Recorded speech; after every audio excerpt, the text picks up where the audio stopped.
Hi friends, welcome to SR exams. இந்த வீடியோவில் நாம் பார்க்க போகிறது 2022 குரூப் 4 எக்ஸாம் அதில் கேட்கப்பட்ட கணித வினாக்களுக்கான தெளிவான விளக்கமான விடைகள். ஃபர்ஸ்ட் கொஷின், பி மற்றும் கியூவின் மீப்பெரு பொது வகுத்தி. இதை நம்ம மீப்போவா அப்படின்னு சொல்லுவோம், ஹெச்சிஎஃப்னு சொல்லுவோம். எக்ஸ். ஸோ ஹெச்சிஎஃப் என்ன கொடுத்துருக்காங்க, எக்ஸ்ன்னு கொடுத்துருக்காங்க. மற்றும் q is equal to xy. இதிலிருந்து நம்ம xோட வேல்யூ எழுதுறோம். x is equal to q by y. p மற்றும் qவின் மீச்சிறு பொது மடங்கு காண்க. அதாவது LCM கண்டுபிடிக்க சொல்றாங்க. அதாவது நமக்கு தெரியும், ரெண்டு நம்பரோட பெருக்கல் பலன் அதனுடைய LCMையும் HCFையும் பெருக்குவதற்கு சமம். HCF என்பது மீப்போவா, LCM என்பது மீப்போமா. இங்கே என்ன கொடுத்துருக்காங்கன்னா, LCM கண்டுபிடிக்கணும், HCF Q by Yன்னு கொடுத்துருக்காங்க. இதை நான் அப்படியே சப்ஸ்டியூட் பண்ணுறேன். PQ is equal to LCM into Q by Y. So ரெண்டு பக்கமும் Q கேன்சல் ஆகிடுது. அப்போ LCM என்னன்னு வருது, P into Y. இந்த Y இந்த பக்கம் போனால் PY அப்படின்னு மாறிடுது. Option D.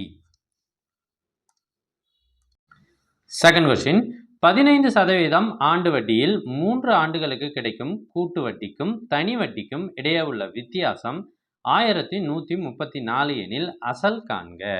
இப்போ 3 ஆண்டுகளுக்கு தனி வட்டிக்கும் கூட்டு வட்டிக்கும் இடையே உள்ள வித்தியாசத்துக்கு நேரடியாகவே நமக்கு ஒரு ஃபார்முலா இருக்குது. அது என்னன்னா, D is equal to P into R by 100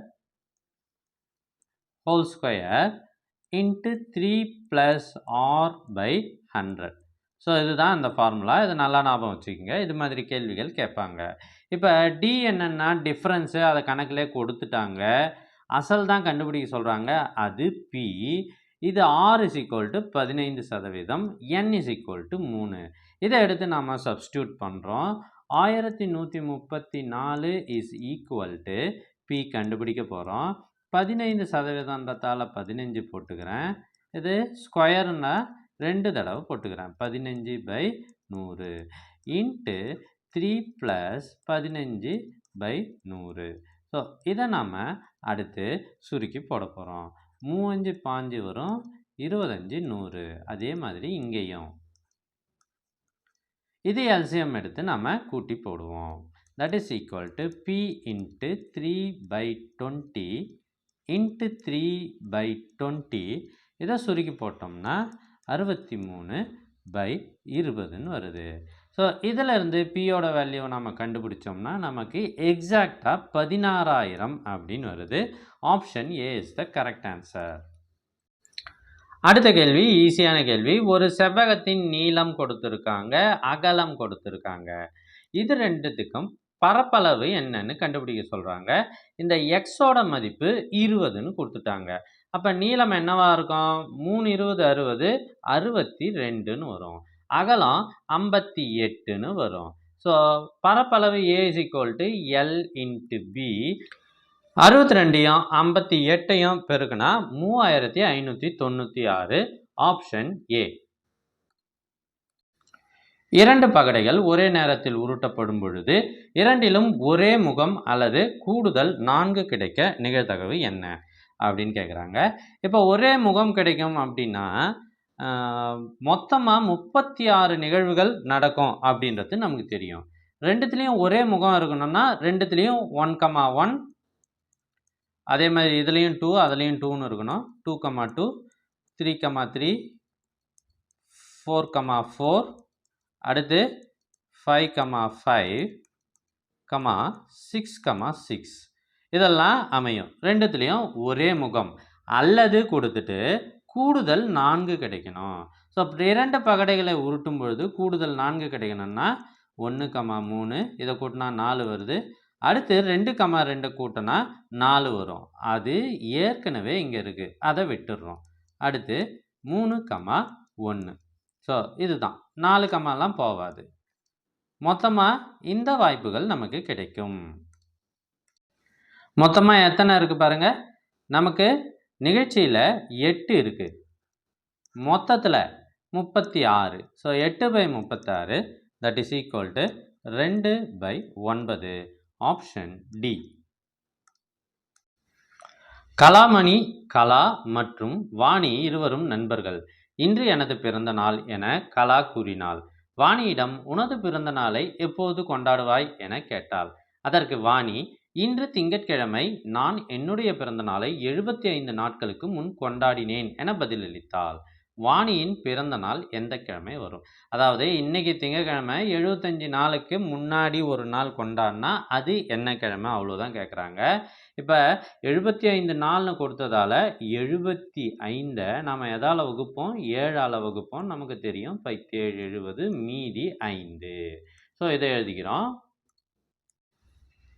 இன்று திங்கட்கிழமை அப்படின்றதால நாம் திங்களுக்கு நேராக 0 போட்டுக்கிறோம். அதுக்கு முன்னாடி முந்தைய அப்படின்னு கேட்டு 75 நாட்களுக்கு முன்னுன்றதால நம்ம என்ன பண்ணுறோம்? முன்னாடி நாள் 1 அப்படின்னு குறிக்கிறோம்.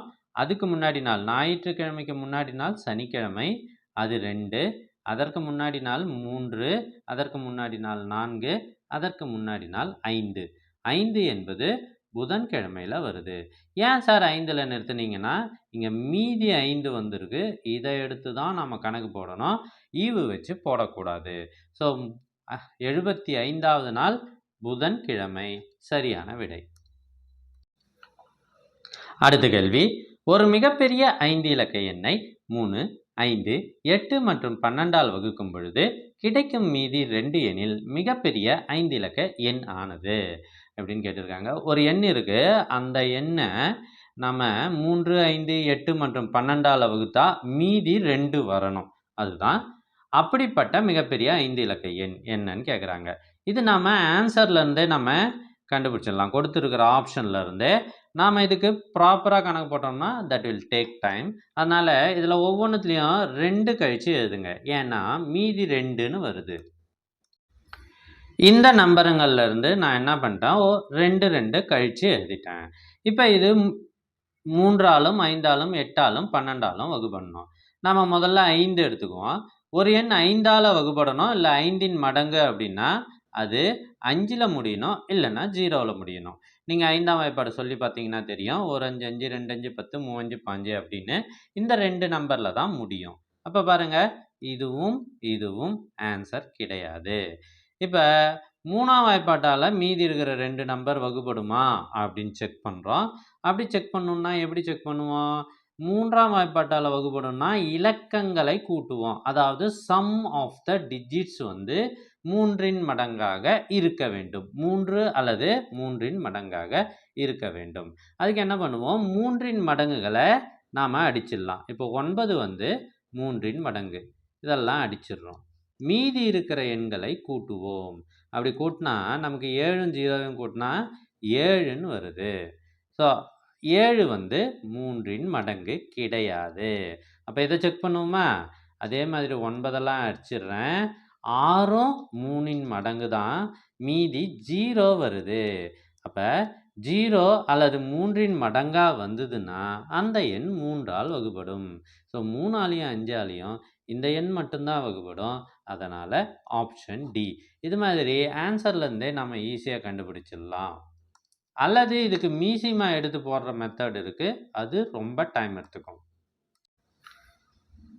4/3.5 2/5 என்பதற்கு சமமான விகிதம் என்னன்னு கேட்டிருக்காங்க. 4 என்பதை 2 ஸ்கொயர்னு எழுதலாம். 2/2. அதனுடைய அடுக்கு 3.5 இஸ்டு 2/5. இப்போ இந்த 2ஐயும் 3.5ஐயும் பெருக்கிக்கணும். ஏன்னா இது அடுக்கின் அடுக்கு. ஒரு அடுக்கு இருக்குது, அதுக்கு மேலே இன்னொரு அடுக்கு இருக்குது. அப்போ என்ன பண்ணணும்? அடுக்கின் அடுக்கு அப்படின்னா பெருக்கணும். இதை பெருக்குனா 7 வருது இஸ்டு 2/5. இப்போ நாம் விகிதங்களை ஒப்பிடலாம். ஏன்னா அடியில் 2ம் ஒன்றா வந்துடுச்சு. 2/5ஆல் இதையும் டிவைட் பண்ணிடுறேன், இதையும் டிவைட் பண்ணிடுறேன். அப்படி பண்ணிட்டா இப்போ 2/7/2/5 7ல் 5 போனால் 2, 2/2. இது நல்லா தெரிஞ்சுக்கங்க. இது அடுக்கில் வகுத்தல்ல இருக்கும் பொழுது நாம் 7லிருந்து 5 கழித்து கொள்ள வேண்டும். இங்கே எப்படி பெருக்கிக்குங்கன்னு சொன்னனோ வகுத்தல்ல கழிக்கணும், பெருக்கல்ல கூட்டணும், அவ்வளோதான். இது ரெண்டும் கேன்சல் ஆகிடும். ஏன் சொல்லுங்கள், ஒரே எண் மேலேயும் கீழேயும் இருந்தால் கேன்சல் ஆகி 1ன்னு வரும். So 2 square 4 1 option B. அடுத்து இந்த ஒரு சீக்வன்ஸ், ஒரு தொடர் கொடுத்துருக்காங்க. கொடுக்கப்பட்ட தொடரின் முதல் பாதியை பின்னோக்கு வரிசையில் எழுதினால் வரும் தொடரின் வலது பக்கத்திலிருந்து 14வதாக அமையும் உறுப்பை காண்க. இதில் மொத்தம் எத்தனை கேரக்டர்ஸ் இருக்குது அப்படின்னு பார்த்தா, இந்த ப்ளஸ் ஒரு கேரக்டர், எஸ் ஒரு கேரக்டர் அப்படின்னா 22 கேரக்டர் இருக்குது. அதில் முதல் பாதி, முதல் 11 எழுத்துக்களை நாம் என்ன பண்ணணும், இதில் இருந்து ரிவர்ஸில் எழுதணும். எழுதிட்டு அதுக்கப்புறம் கேள்விக்கு ஆன்சர் எழுத வேண்டும். நான் இப்போ ரிவர்ஸில் எழுதுகிறேன். ஸோ இது மாதிரி எழுதிட்ட பிறகு 11க்கு அடுத்து இது 12வது எழுத்து, இது 13வது எழுத்து, இது 14. 14ல் என்ன இருக்குது, ப்ளஸ் இருக்குது. அப்போ 14வதாக அமையும் உறுப்பு ஆப்ஷன் டி ப்ளஸ். அடுத்த கேள்வி, 10 விவசாயிகள் 21 நாட்களில் ஒரு நிலத்தை உழுது முடிக்கின்றனர் எனில் அதே நிலத்தை 14 விவசாயிகள் எத்தனை நாட்களில் முடிப்பார்கள்? மொத்தம் இது நேர்மாறல் எதிர்மாறல் கணக்கு, அதனால இப்படி எழுதிக்கிங்க. விவசாயி நாட்கள் அப்படின்னு எழுதுகிறோம். 10 விவசாயி எத்தனை நாளில் முடிக்கிறாங்க, 21 நாள். அடுத்து 14 விவசாயி எக்ஸ் நாளில் முடிக்கிறாங்க அப்படின்னு வச்சுக்கிறோம். ஏன்னா அதை தான் நம்ம கண்டுபிடிக்க போகிறோம். இப்போ இது விவசாயிகளின் எண்ணிக்கை அதிகரித்தா வேலை சீக்கிரமாக முடிஞ்சிடும். இது மாதிரி வந்தால் இது எதிர்மாறல். அப்போ பெருக்கல் விகிதம் சமம். அதாவது 10 பெருக்கல் 21 இஸ் ஈக்குவல் டு 14 பெருக்கல் எக்ஸ். இதில் நம்ம எக்ஸோட வேல்யூவை கண்டுபிடிச்சிட்டோம்னாலே வேலை முடிந்தது. ஸோ எக்ஸோட வேல்யூ 15, ஆப்ஷன் பி. அடுத்த கேள்வி, 18 a, b -3 இவை கூட்டுத்தொடர் வரிசையில் உள்ளது எனில் a + bயின் மதிப்பு காண்க அப்படின்னு சொல்லிட்டாங்க. இது பார்க்கறதுக்கு கஷ்டமாக இருந்தாலும் ரொம்ப ரொம்ப ஈஸி. ஒரு 4 உறுப்புகள் கூட்டுத்தொடர் வரிசையில் இருந்தால் அதில் முதல் மற்றும் கடைசி உறுப்பின் கூடுதல் நடுவில் இருக்கும் 2 உறுப்புகளின் கூடுதலுக்கு சமம். இதுதான் ரூல்ஸு. அந்த விதத்தில் பார்க்கும்போது ஏவையும் பியையும் கூட்டினா நடுவில் இருக்கிற உறுப்பு 18ல் 18யும் -3யும் கூட்டுறோம். அப்போ என்ன வரும், 15 வரும். Straight forward answer option C 15. அடுத்த கேள்வி, ஒரு நபர் ஒவ்வொரு ஆண்டும் அதற்கு முந்தைய ஆண்டு சேமித்த தொகையில் பாதியை சேமிக்கிறார். 6 ஆண்டுகளில் அவர் 7875 சேமிக்கிறார் எனில் முதல் ஆண்டு சேமிப்பு என்ன? இது 10th ஸ்டாண்டர்ட் நியூ புக்கில் இருக்கிற அதே கேள்வி அப்படியே கேட்டிருக்காங்க. இதுக்கு முன்னாடி கேட்ட கேள்வி கூட்டுத்தொடர் வரிசை, இது பெருக்கு தொடர் வரிசை. ஸோ முதல் மாதம் அவர் ஏ அளவு சேமிக்கிறார் அப்படின்னு வச்சுக்கிட்டா, அதுக்கு அடுத்த ஆண்டு அவர் அதில் பாதி a/2 சேமிக்கிறார். அதுக்கு அடுத்த ஆண்டு a/4 சேமிக்கிறார். அதுக்கு அடுத்தது a/8 அப்படின்னு சேமிக்கிறார். அதே மாதிரி அவர் 6 ஆண்டு சேமிக்கிறார். அப்படின்னா அவர் மொத்தமாக சேமித்தது 7875. இது முதல்ல பெருக்கு தொடர் வரிசையில் உள்ளது. ஏன்னா இதனுடைய விகிதங்கள் சமமாக இருக்குது, அதனால் பெருக்கு தொடர் வரிசையில் உள்ளது. இதெல்லாம் தெரியணும் அப்படின்னா இதுக்கு எப்படி கண்டுபிடிக்கணும், T2/T1 is equal to T3/T2. So இதை இந்த நம்பரால் வகுக்கும்பொழுது a/4 a/2ஆல் வகுப்பதற்கு சமம். அது என்னன்னா 1/2. இப்போ இதுக்கு ஒரு ஃபார்முலா இருக்குது, அதனுடைய கூடுதலுக்கான ஃபார்முலா. அதனால் புக்கை எடுத்து நல்லா படிங்க. Sn is equal to a into 1 - r⁻n by 1 - r. So Sn தான் இங்கே கணக்கில் கொடுத்துருக்காங்க. 7875 இஸ் ஈக்குவல் டு ஏ பதிலாக ஏவே போடுங்க. ஏன்னா முதல் மாதம் அவர் ஏ தான் சம்பாதிச்சிருக்காருன்னு வச்சுருக்கோம். 1 - r என்பது 1/2. பவர் என்னன்றாங்க. n என்பது என்ன, 6 ஆண்டுகள். அப்போ 2 பவர் 6 டிவைடட் பை 1 மைனஸ் 1/2. இதை நாம் சிம்பிளிஃபை பண்ணி போட்டோம்னா நமக்கு ஆன்சர் கரெக்டாக ஏவோட வேல்யூ 4000 வரும். Option B. அடுத்த கேள்வி, ஒரு குறிப்பிட்ட அசல் தனி வட்டி வீதத்தில் 6 ஆண்டுகளில் 60% அதிகரிக்கிறது.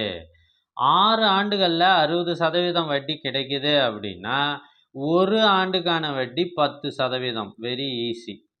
ஏன்னா தனி வட்டியில் அது மாதிரி போட்டுடலாம். அதே வட்டி வீதத்தில் 12,000, இது அசல் பி. 3 ஆண்டுகளில் n = 3 அப்படின்னா கூட்டு வட்டி என்ன? கூட்டு வட்டி கூட்டுத்தொகை காணும் formula A is equal to P into 1 plus R/100 whole power n. இதுதான் ஃபார்முலா. இதை நம்ம சப்ஸ்டியூட் பண்ணோம் அப்படின்னா Pக்கு பதிலாக 12,000 1 plus Rக்கு பதிலாக 10ன்னு போடுங்க. Nக்கு பதிலாக 3, ஏன்னா இங்கே 3 ஆண்டுகளில்னு கொடுத்துருக்காங்க. ஸோ இதுக்கு விடை கண்டுபிடிச்சிட்டா நமக்கு போதாது. இது என்ன விடை வரும்னா 15,972. இதை சிம்பிளிஃபை பண்ணால் இந்த ஆன்சர் வருது. ஸோ இது கூட்டுத்தொகை. கூட்டு வட்டியில் கூட்டுத்தொகை தான் கண்டுபிடிச்சிருக்கோம். அப்போ நம்மளை என்ன கேட்குறாங்க? கூட்டு வட்டி எவ்வளோன்னு கேட்குறாங்க. இந்த கூட்டுத்தொகையிலேருந்து அசல் 12,000 கழிச்சிட்டோம் அப்படின்னா நமக்கு வட்டி வந்துவிடும். அது என்னன்னா 3,972. அடுத்த கேள்வி, ஒரு கிராமத்தின் மக்கள் தொகை ஆண்டொன்றுக்கு 7% அதிகரிக்கிறது. அதாவது rate R is equal to 7%. இப்பொழுது மக்கள் தொகை 90,000 எனில் 2 ஆண்டுகளுக்கு பிறகு அந்த கிராமத்தின் மக்கள் தொகை என்ன அப்படின்னு கேள்வி கேட்குறாங்க. இது மாதிரி கேள்விகள் அதிகரிப்பு சதவீதம் அப்படின்ற கணக்கு. இதுக்கு ஃபார்முலா இருக்குது. அது என்னன்னா இதுவும் ஸ்கூல் புக்கில் இருக்கிறது தான். P into 1 plus R/100 square. இதுதான் ஃபார்முலா. ஹோல் பவர் என்னன்னு நம்ம கூட்டு வட்டியில் போடுவோம். அதுக்கு பதிலாக 2 ஆண்டுன்னா இதுதான் ஃபார்முலா. ஸோ இதை நாம் Pன்னு வச்சுக்கணும். That is equal to 90,000 into 1 + 7/100 இதுக்கு square, which is equal to இதை நம்ம 90,000 107/100ன்னு வரும். 107/100 இதுக்கு நாம் விடை கண்டுபிடிச்சோம்னா 1,03,041. இதுதான் ஆன்சர். Option D. ஸ்ட்ரைட்டாகவே ஃபார்முலாவில் போட்டு ஆன்சரை போடுங்க. இந்த படத்தில் எத்தனை முக்கோணங்கள் உள்ளன அப்படின்னு கேட்குறாங்க. ஒவ்வொரு சின்ன முக்கோணத்துக்கும் நாம் ஒரு பேர் வச்சுக்கலாம். A, B, C, D, E, F, G. So இது முக்கோணம் கிடையாது. அதுக்கு நான் பேர் வைக்கல. மொத்தம் எத்தனை வந்திருக்கு? இப்போ ஒவ்வொரு சின்ன முக்கோணம் 7 சிறிய முக்கோணங்கள் உள்ளன. ஸோ ஒரு முக்கோணமாக கணக்கு போட்டது 7. இப்போ 2 முக்கோணமாக சேர்த்து பார்க்கலாம். அதில் எத்தனை இருக்குது அப்படின்னு பார்த்தோம்னா ஏபி, ஏவும் பியும் சேர்ந்தது 1, அடுத்து டியும் சியும் சேர்ந்தது 1, அடுத்து ஏவும் சிஜி, பியும் டியும் சேர்ந்தா ஒரு முக்கோணம் வரும். சிஇ சேர்ந்தா ஒரு முக்கோணம் வரும். அடுத்து ஜியும் எஃப்பும் சேர்ந்தா ஒரு முக்கோணம் வரும். அடுத்தது 2 முக்கோணமாக சேர்த்தா 6 முக்கோணம் வருது. அடுத்து 3 முக்கோணம் மற்றும் மீதி இருக்கிறது. இது முக்கோணம் கிடையாது. ஆனால் இதை சேர்த்தா ஒரு முக்கோணம் வரும். அதனால் அதை ஹெச்ன்னு வச்சுக்கலாம். இங்கே ஒரு முக்கோணம், 3 சேர்த்தா ஒரு முக்கோணம், இங்கே ஒரு முக்கோணம் இருக்குது. ஸோ அது 2. இது எல்லாத்தையும் கூட்டினோம் அப்படின்னா 15 முக்கோணங்கள் இருக்குது. Option D. அடுத்து பகடை கணக்கு. 3க்கு எதிராக உள்ள தளத்தில் உள்ள எண் எது? 2 நிலைகள் கொடுக்கப்பட்டிருக்கு. இது 2த்தையும் விட்டு கவனிங்க. இதில் எத்தனை நம்பர் காமனாக இருக்குன்னா இதுலேயும் 2 இருக்குது, 5 இருக்குது, 2 இருக்குது, 5 இருக்குது. 2 நம்பர் காமனாக இருந்தால் நாம் காமனாக இருக்கிறத அடித்து விடுவோம். ஸோ 3க்கு எதிராக 4 தான் இருக்குது. மீதி இருக்கிறது எதிரெதிராக இருக்குது. 3க்கு எதிராக என்ன இருக்குது? 4 தான் இருக்குது. Option B. அடுத்த கேள்வி, விடுபட்ட எண்ணை கண்டறிக அப்படின்னு கேட்டிருக்காங்க. இது 49, 121, 169. அடுத்தது என்ன? 361. 49 என்பது 7 ஸ்கொயர். அடுத்து 11 ஸ்கொயர். அடுத்து 13 ஸ்கொயர் 169. அடுத்து இது 19 ஸ்கொயர். ஸோ இதெல்லாம் எப்படிப்பட்ட எண்கள் பாருங்கள்? 7, 11, 13, 19. இது எல்லாம் ப்ரைம் நம்பர்ஸ், பகா எண்கள். 7, 11, 13. இதுக்கு அடுத்த பகா எண் 17. 17 ஸ்கொயர் தான் இதற்கான ஆன்சர். 289. 17, 17, 289. ஒரு செவ்வகத்தின் ஒரு பக்கம் 5 சென்டிமீட்டர், அதனுடைய மூலை விட்டம் 13 சென்டிமீட்டர் அப்படின்னா பரப்பளவு கேட்குறாங்க. இப்போ நீளம் அகலம் ரெண்டுமே தெரிஞ்சால் தான் நம்மளால் என்ன கண்டுபிடிக்க முடியும்? பரப்பளவு கண்டுபிடிக்க முடியும். இது 5 சென்டிமீட்டர் அப்படின்னும் இது 13 சென்டிமீட்டர் அப்படின்னும் கொடுத்துட்டா அடுத்தது அகலம் என்ன? பி என்ன? நமக்கு தெரியும் பித்தாகரஸ் தேற்றப்படி இது கர்ணம், செங்கோண முக்கோணத்தின் கர்ணம். கர்ணத்தின் வர்க்கமானது மற்ற இரு பக்கங்களின் வர்க்கங்களின் கூடுதலுக்கு சமம். ஸோ அதை எழுதியாச்சு. இப்போ நம்ம பி கண்டுபிடிச்சிடலாம் பாருங்கள். 169 - 25 = பி ஸ்கொயர். 144 = B square. அப்போ பி என்பது 12, 12, 144. So B = 12. இப்போ பரப்பளவு கண்டுபிடிப்பது ரொம்ப ஈஸி. 5, 12, 60. Option C. அடுத்த கேள்வி, ஒருவர் ஒரு குறிப்பிட்ட வேலைக்காக பணியமர்த்தப்பட்டார். ஆனால் அவர் சில நாட்கள் வேலைக்கு வராமல் வேலை செய்த நாட்களுக்கான ஊதியமாக ரூபாய் 1387 பெற்றார். அவர் அனைத்து நாட்களுக்கும் வேலை செய்திருந்தால் ஊதியமாக ரூபாய் 1752 பெற்றிருப்பார் எனில் அவர் வேலை செய்த நாட்களை காண்க. இது கொஞ்சம் பெரிய கேள்வி, பொறுமையாக கேளுங்க. வீடியோவை கடைசி வரை பார்த்தீங்கன்னா தான் புரியும். இதில் ஒருத்தர் வேலைக்கு போயிருக்கார், ஆனால் அவருக்கு சில நாள் வர முடியல. அவர் பி நாட்கள் வரலை அப்படின்னு வச்சுக்குவோம். ஏ நாட்கள் வந்தார், வேலைக்கு வந்தார். பி நாட்கள் வர முடியல அவரால். அவருடைய ஒரு நாள் சம்பளம் எக்ஸ் அப்படின்னு வச்சுக்குவோம்.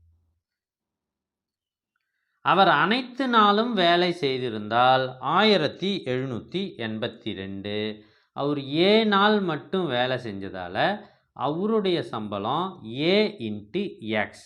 அது எவ்வளோ கொடுத்துருக்காங்க? வேலை செய்த சம்பளம் 1387. அனைத்து நாளும் வந்தால், அதாவது ஏ வந்த நாளும் வராத நாளும் சேர்த்து சம்பளம் 1752. இதை எப்படி எழுதலாம்? பெருக்கி எழுதுகிறேன். AX + BX = 1752. ஸோ இப்போ இது 1வது ஈக்குவேஷன், இது 2வது ஈக்குவேஷன் BX. இப்போ இதிலிருந்து அதை கழிச்சிட்டோம்னா AXம் AXம் கேன்சல் ஆகிட்டு BX = 365. இப்போ பாருங்கள், AXம் இருக்குது, BXம் இருக்குது. இப்போ இந்த ரெண்டு நம்பருக்கும் பொதுவான வகுத்தி கண்டுபிடிக்கணும். ஏன்னா பொதுவாக இருப்பது எக்ஸு. எக்ஸ் என்பது அவருடைய ஒரு நாள் சம்பளம். அப்போ இது ரெண்டுத்துக்கும் பொதுவான வகுத்தி 365க்கும் 1387க்கும் பொதுவான வகுத்தி 73 தான், வேறு எதுவும் கிடையாது. இது 5 முறை வரும், இது 19 முறை வரும். இப்போ கவனிங்க, அவர் வேலை செய்த நாட்களை நாம் கண்டுபிடிக்கணும். வேலை செய்த நாட்களை நாம் ஏன்னு வச்சுருக்கோம். ஸோ இந்த எக்ஸ் என்ற 73 இந்த ஃபஸ்ட் ஈக்குவேஷனில் சப்ஸ்டியூட் பண்ணுறேன். அப்போ என்ன வருது? 73 × A = 1387. இதை டிவைட் பண்ணால் 19 வரும். அப்போ A = 19. Option A. கொடுக்கப்பட்ட 3 எண்களின் பெருக்கல் பலன் கொடுத்திருக்காங்க. 3 எண்களின் பெருக்கல் பலன் 2 எண்கள் கிடையாது. அவற்றின் மீப்போவா 5 HCF அப்படின்னா மீப்போமா காண்க. 3 எண்களின் பெருக்கல் பலன் XYZன்னு வச்சுக்குவோம். இஸ் ஈக்குவல் டு ஃபார்முலா என்னன்னா LCM இன்ட்டு HCF ஸ்கொயர். இதுதான் ஃபார்முலா. இந்த ஃபார்முலாவில் நம்ம சப்ஸ்டியூட் பண்ணாலே ஆன்சர் வந்துடும். 3 எண்களின் பெருக்கல் பலன் 1875ன்னு அவங்களே கொடுத்துட்டாங்க. நம்ம பெருக்கி போட தேவையில்ல. LCM இன்ட்டு HCF 5ன்னு கொடுத்துருக்காங்க. HCF square I5 25. இப்போ LCM மட்டும் கண்டுபிடிக்கணும் அப்படின்னா 1875 25ஆல் வகுக்கிறோம். வகுத்தா நமக்கு ஆப்ஷன் ஏ 75 வருது. அடுத்த கேள்வி, இதில் தமிழில் இருக்கிற கேள்வி படித்து பாருங்கள். அது கொஞ்சம் குழப்பமாக இருக்கும். அதனால் இங்கிலீஷில் இருக்கிற கேள்வியை படிக்கிறேன், அது ஈஸியாக புரியும். So 94 is divided into 2 parts in such a way that the 5th part of the first and 8th part of the second are in the ratio 3:4. Then the first part is அப்படின்னு கேட்குறாங்க. இப்போ 94ன்னு ஒரு number இருக்குது, அதை ரெண்டாக பிரிக்கிறாங்க. அதாவது X plus Y 2 நம்பரையும் கூட்டினா என்ன வருமா 94 வருமா. அடுத்தது இங்கே பாருங்கள், 5th part of the first என்ன இருக்குது எக்ஸ் இருக்குது. அந்த எக்ஸோட 5ல் ஒரு பங்கும் அடுத்து ஒய் இருக்குது பாருங்க. அதில் 8th part of the second ஒய்யில் 8ல் ஒரு பங்கும் எந்த ரேஷியோவில் இருக்குன்னா 3:4ன்னு இருக்குது. அப்படின்னா எக்ஸ் என்ன அப்படின்றது தான் இப்போதைய கேள்வி. இதை விகிதத்தை நாம் அமைச்சாச்சு. இது ரெண்டும் விகித சமம் என்பதால் நடுவில் இருக்கிற ரெண்டுத்தையும் பெருக்கிறது, ஓரத்தில் இருக்கிற ரெண்டுத்துக்கும் பெருக்கிறதுக்கு சமம். அதாவது 4, இந்த 4ஐ x/5ஆல் பெருக்கிறேன், which is equal to 3y/8. இங்கேருந்து நான் ஒய்யோட மதிப்பு எழுதுகிறேன். Y is equal to 94 minus x. ஏன்னா எக்ஸ் தான் கண்டுபிடிக்க போகிறோம், அதனால் ஒய்யை நான் ரீப்ளேஸ் பண்ணுறேன். 3 into 94 minus X by 8, 4x/5. அடுத்து இந்த 3/8ஐ 94 கூட பெருக்கணும். 3/8 இன்ட்டு 94 மைனஸ் 3/8 இன்ட்டு எக்ஸ் பெருகிட்டோம். ஸோ இது 4 2 8, 7 2 14. இந்த எக்ஸ் எல்லாம் ஒரு பக்கமாக அனுப்புகிறோம். இந்த 4x/5 plus 3/8x is equal to 3 into 47 141 by இந்த 4. ஸோ இதை சால்வ் பண்ணி எக்ஸை கண்டுபிடிச்சிட்டா நமக்கு வேலை முடிஞ்சுது. I8 40, அதை மீசிமாவாக எடுத்துக்கிறேன். 4 8 32x plus I3 15x which is equal to 141/4. இதை பாருங்கள், ஒரு நாள் 4 14 40 அடிச்சிடலாம். இந்த 10 அங்கே பெருக்க போனால் கூடுதலாகிடும். இப்போ என்ன பாருங்கள், 47x இஸ் ஈக்குவல் டு 1410. அப்போ எக்ஸ் இஸ் ஈக்குவல் டு 30. இதை நம்ம டிவைட் பண்ணோம்னா ஆப்ஷன் பி வருது. கொஞ்சம் பெரிய கணக்கு தான். எழுத்துக்கள் தனித்தனியாக கொடுத்துருக்காங்க. இதை முதல்ல இந்த எழுத்துக்களை அர்த்தமுள்ள வார்த்தையாக மாற்றி அமைச்சிட்டு அதுக்கேற்ற எண்களை நம்ம போடணும். இது என்ன அர்த்தமுள்ள வார்த்தை அப்படின்னு பார்த்தீங்கன்னா, இந்த எழுத்துக்களை வைத்து நம்பர் என்று எழுத முடியும். NUMBER. ஸோ எண்ணுக்கு என்ன நம்பர் போட்டிருக்கு 4, யூக்கு 6, M 2, B 5, E 3, R என்பது 1. ஸோ இந்த ஆன்சர் எங்கே வருது 4 6 2 5 3 1, ஆப்ஷன் பி. அடுத்த கேள்வி, 100லிருந்து 10ஐ உன்னால் எத்தனை முறை கழிக்க முடியும் அப்படின்னு கேட்டிருக்காங்க. நமக்கு தெரியும் 100லேருந்து 10 தடவை 10 கழிச்சா 0 ஆகிடும் அப்படின்னு. ஆனால் டிஎன்பிஎஸ்சி இதுக்கு ஒரு வேறு விளக்கம் கொடுத்து 1ன்னு ஆன்சர் கொடுத்துருக்காங்க.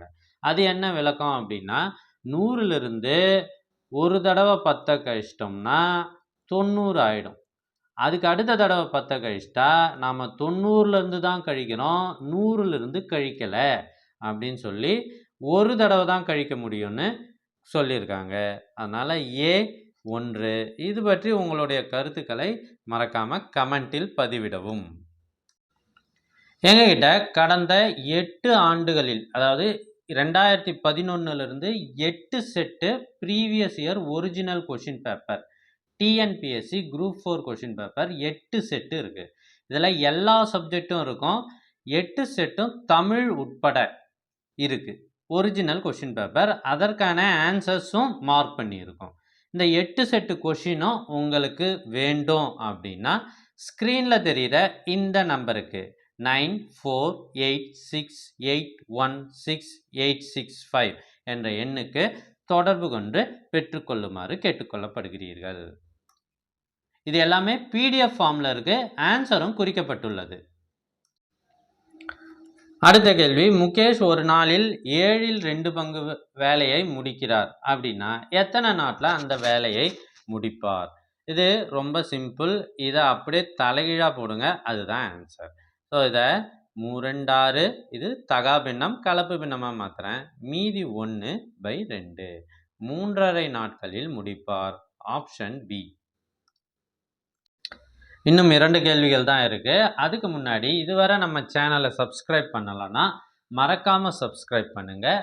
ஒரு லைக் போடுங்க. இந்த வீடியோ உங்களுக்கு பிடிச்சிருந்தா அது எனக்கு ஆதரவாக இருக்கும். ஸோ அடுத்த கேள்வி, ஒரு விவசாயி ரூபாய் 20,000 ஆண்டொன்றுக்கு 4½ தனி வட்டியில் ஒருவரிடமிருந்து கடனாக பெறுகிறார். 5 ஆண்டுகளுக்கு பின் அவர் முழுவதும் கடனை அடைக்க செலுத்த வேண்டிய தொகை என்ன அப்படின்னு கேட்குறாங்க. இது நேரடியான கேள்வி. அசல் 20,000, வட்டி வீதம் 4.5, 5 ஆண்டுகள், n = 5. ஸோ தனி வட்டின்றதால I = PNR/100ன்னு போடுறோம். P 20,000 × n 5 ஆண்டுகள், R என்பது 4.5% ஸோ ஜீரோஸ்லாம் கேன்சல் ஆகிட்டு நாம் இதை சுருக்கணும் அப்படின்னா 4,500 ரூபாய் அப்படின்னு வருது. நாம் கட்ட வேண்டிய வட்டி 4,500, அசல் ஒரு 20,000, மொத்தமாக நாம் திருப்பி கொடுக்க வேண்டியது 24,500. Option D. கடைசி கேள்வி, ரூபாய் 1,500க்கு 3 ஆண்டுகளில் 2 வெவ்வேறு இடங்களில் இருந்து கிடைத்த தனி வட்டிகளின் வித்தியாசம் கொடுத்துருக்காங்க. அப்படின்னா வட்டி வீதங்களின் வித்தியாசம். இப்போ முதல்ல R1 என்ற வட்டியும் ரெண்டாவது R2 என்ற வட்டிக்கும் இருக்கிறதா வச்சுக்குவோம். அப்போ R1 - R2 தான் கண்டுபிடிக்க சொல்கிறாங்க. ஸோ நமக்கு தெரியும் I1 = I1 - I2 PNR1 - 100. இது ஃபார்முலா தான். I1 = PNR/100 சொல்லுவோம் இல்லையா? இப்போ 2 வட்டி விகிதம் இருக்கிறதால R1 PNR2/100 which is equal to PN நம்ம காமனாக எடுத்துடுறோம். R1 - R2 வரும் /100. இப்போ நம்ம சப்ஸ்டியூட் பண்ணுறோம். P என்பது 1,500 ரூபாய், N என்பது 3 ஆண்டு /100 × R1 - R2 which is equal to 13 ரூபாய் 50 காசு. இது கணக்கில் கொடுத்துருக்காங்க. இப்போ 2 0 கேன்சல் ஆகிடுச்சு. இதை 15ஆல் நம்ம 3×5 45ஆல் டிவைட் பண்ணிட்டோம் அப்படின்னா R1 - R2 வந்துடும். அதுதான் வட்டி வீதங்களின் வித்தியாசம். That is equal to 0.3. Option C. So thank you for வாட்சிங். மறக்காமல் இந்த வீடியோவை உங்கள் ஃப்ரெண்ட்ஸுக்கும் ஷேர் பண்ணுங்கள்.